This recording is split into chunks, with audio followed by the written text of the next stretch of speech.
This video is sponsored by Squarespace. If you need to build a website or make a portfolio of your work, there's no better option than Squarespace. They have all kinds of different templates you can choose from, and it's extremely easy to use. So if you need to make your first website, go ahead and head over to Squarespace and use the offer code MattDay. You're going to get 10% off your first purchase.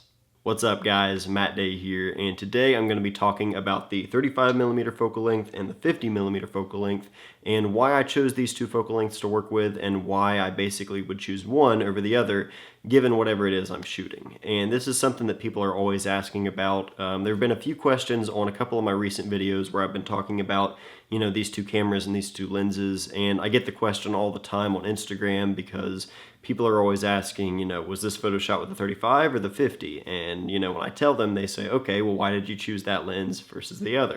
And it's been happening pretty frequently, so I figured I would just go ahead and make a video about it and, kind of give you guys something to think about, basically, if you're in the same kind of position. So for me, these are the only two lenses that I use. You guys know I'm only using these two cameras for my personal work, and these are the only two lenses I own, the 35mm Summicron and the 50mm Summicron. So the reason I chose these two focal lengths are because, one, they're my favorite focal lengths. They're just pretty much just a normal range, nothing too long, nothing too wide.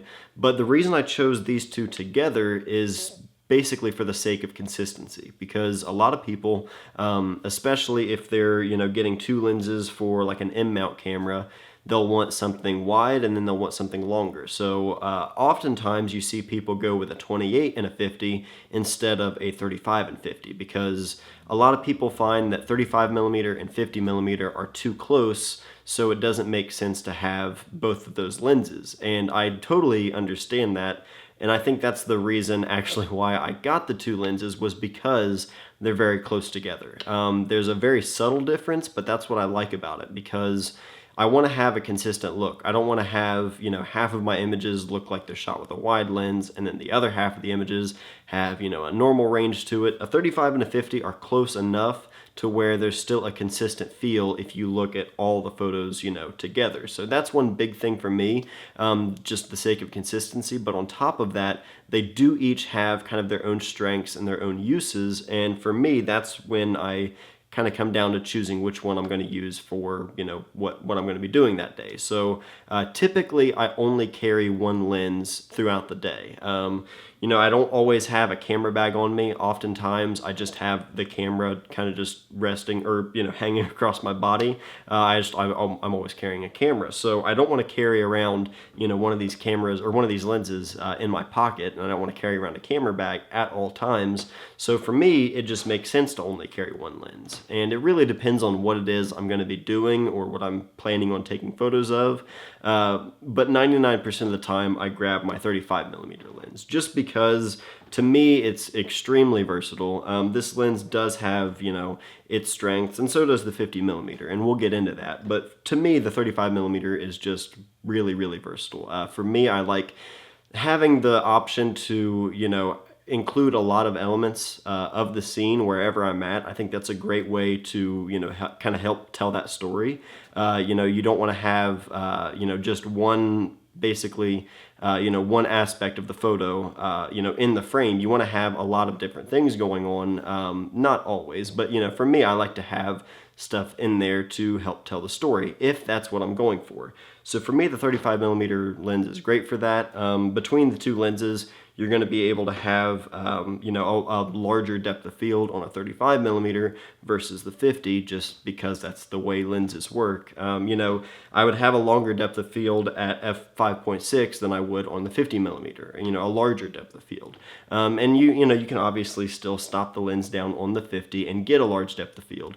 But for me, the 35 is just great. You can essentially turn this camera into a point and shoot just by zone focusing, setting it, and you don't have to worry about it, and just point and shoot. And that's something I really, really enjoy about, using lenses like this and having that large depth of field, because it's easy to, whenever you're, framing things up, if you just shoot at f2 and only have, one thing in focus and not have to worry about everything else in the background, it's easy to just throw things out of focus and just not have to worry about it. But I think there's a certain kind of discipline that stopping the lens down and having everything in focus you really do have to kind of work on your composition and make sure things are working rather than just throwing it all out of focus and not having to worry about it. It's not to say you can't shoot wide open, because I do that for specific things and it has a certain look and a certain a certain job to fill, basically. It all needs to serve a purpose. It's all just a tool. So for me, I like to shoot, with a narrow depth of field. So that's why I like the 35 millimeter. It's great for that. But, in contrast to that, the 50 millimeter is great because it does compress things a little bit more between your subject and your background. So if you want to compress things a little bit, have that background come up a little bit closer in the back, behind your subject, that helps a little bit with that. Also, it's great for removing elements from the scene into the photo. So just like I was saying with the 35, kind of its strength is being able to have a lot of your environment in the shot. That's a great thing for, that specific look if that's what you're going for. But with a 50, it's, a little bit tighter, and it's easier for me to, have certain elements not in the photo, whether it be distracting, if I don't want them in there at all. It's just it kind of helps you minimize the scene a little bit, kind of minimize all the elements, and just kind of bring things in a little bit tighter. And obviously, if you shot with like a 75 millimeter or a 90 millimeter in-mount lens, you can, go, way beyond that. But for me, 50 just feels it's tight enough. I don't feel like I need to get any tighter for the kind of stuff that I like to shoot. But obviously, just, going with a longer focal length, that's the kind of stuff I like to do with those longer focal lengths, just because it's, such a contrast to the 35. But again, having those, basically the distances, those focal lengths so close together, you're still going to be able to get a consistent look, and that's something that's really important to me. And whenever you're going tighter with a 50 millimeter focal length, working with a rangefinder, there is the drawback compared to an SLR where you're not going to be able to focus as close with, just these lenses. Obviously, if you get like a close-up adapter, or if you get like the close-up goggles for some of the older Leica in-mount lenses, you can kind of work around it with that. But just out of the box, you're not going to be able to focus as close as, most SLRs would with a rangefinder. Just by design, they're not going to be able to. So if I want to shoot something like a really tight kind of portrait, where the subject is really filling the frame, and I want to get in really, really close, like a tight, kind of almost like a headshot, you can't really do that with a 35 as easily, because whenever you're focusing as close as you can, they're not really filling the frame as much as they would with a 50 millimeter. So because of the minimum focus distance, that's one reason why I would grab the 50 millimeter over the 35 if I'm trying to fill that frame out, because it's the only way I'm going to be able to do that. With a 35, I'm just going to have too much room inside the frame. So for the sake of comparison, what I did was I set my camera on a tripod, and I first took a photo of Molly with the 35 millimeter lens. So you could see all the elements, around us in the photo there, just so you could kind of see what kind of reach that has. And then I just took the lens off. I didn't change anything else. I just popped the 50 millimeter on there. So that way you guys could see, a direct comparison between the two as far as, being able to eliminate certain things or include certain things, within your environment, just to kind of help make the photo that you're ultimately trying to make. And obviously, with the two different lenses and two different focal lengths, no matter what they are, you're going to have all kinds of differences. Things like distortion whenever you're focusing up close. You're going to have, different compression. You're going to have different depth of field. All of that stuff comes into play, but really it's all about the kind of photos that you want to make. So what I'm going to go ahead and do now is just show you guys some of my photos that I've made with the 35 millimeter lens, and then some of the photos with the 50 millimeter lens, just so you can kind of see, the kind of different photos I'm shooting, and in a way also how I'm composing between the two.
So I hope you guys enjoyed those photos. I hope this was helpful for you just to kind of answer that question and clear that up, why I choose one lens over the other and why I chose them both to be my two lenses I have in my arsenal. Because for me, they're the two lenses that I need to get it done. For the kind of stuff I like to shoot, and you guys know what kind of stuff I like to shoot, for me, 35 and 50, it just works. So if you guys have any questions at all about this or comments about your kit yourselves, please let me know in the comments. So thank you guys, as always, for watching and for all the support, and I'll see you guys next time.